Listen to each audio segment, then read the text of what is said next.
Hey everyone, welcome back to the channel. In today's video, I'll show you how to add variations in TikTok Shop. Let's get started.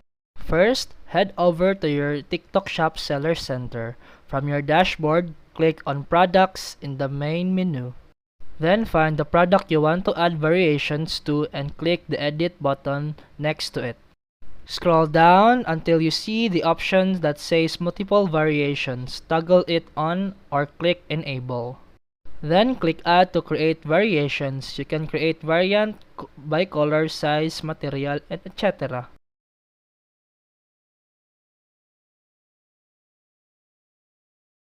For each variation, set retail price, stock quantity. And here you can set pricing and stock. For example, orange is $3.99, then stock is 1. Then for yellow is $3.99, stock 1.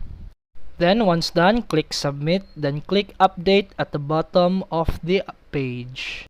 And that's it for today's video. If you found this helpful, please like and subscribe for more videos. See you in the next one.